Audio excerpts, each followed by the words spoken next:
En symbolisme archétypal, le carrosse est une image littérale, un moyen de transport pour aller d'un lieu à un autre. Il a globalement été remplacé aujourd'hui dans les rêves et le folklore contemporain par l'automobile. En psychologie classique, on considère que ce moyen de transport représente le mode central de la psyché qui nous conduit d'un lieu psychique à un autre, d'une idée à l'autre, d'une pensée à l'autre. À quelque chose près, on peut assimiler le fait de monter dans le carrosse doré à l'entrée dans une cage dorée. Les deux sont censés offrir une vie plus confortable, moins stressée, alors qu'il s'agit d'une prison.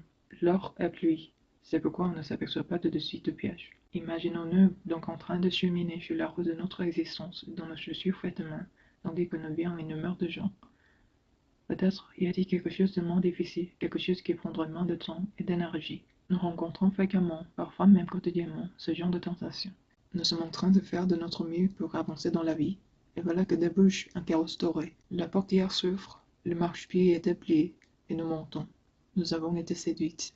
Ainsi faisons-nous un mauvais mariage parce que cela améliore notre situation sociale, et abandonnons-nous un poème à cette troisième version au lieu d'entamer la quatrième, qui aurait été la bonne.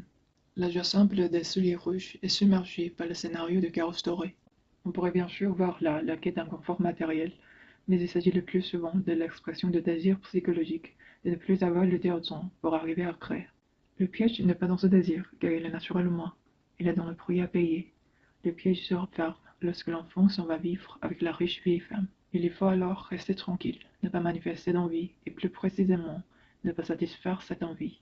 L'esprit créatif commence alors à souffrir d'une gonflade de l'âme. La psychologie humaine classique met l'accent sur le fait que la perte d'âme intervient surtout à la maturité, autour de 35 ans et plus. Mais dans la culture contemporaine, ce danger est présent chaque jour pour les femmes, qu'elles aient 18 ou 80 ans, qu'elles soient mariées ou non, et indépendamment de leur origine, de leur éducation, de leur situation sociale. Chez les gens éduqués, il est d'usage de sourire en entendant l'interminable liste des événements qui, pour les primitifs, risquent de voler leur âme, de la vue d'un ours au mauvais moment de l'année, à l'entrée dans une maison qui n'a pas été bénie depuis que quelqu'un y est mort. La vie au sein de la culture moderne est par de nombreux aspects merveilleuse, mais il n'en reste pas moins que les occasions de perte d'âme, y sont plus nombreuses qu'en des lieux reculés. Nous devons veiller à conserver notre lien avec le sens, la passion, la nature profonde. C'est essentiel pour notre psychisme. De nombreux éléments essayent de nous enlever, nos souliers rouges, des choses aussi simples que de se dire.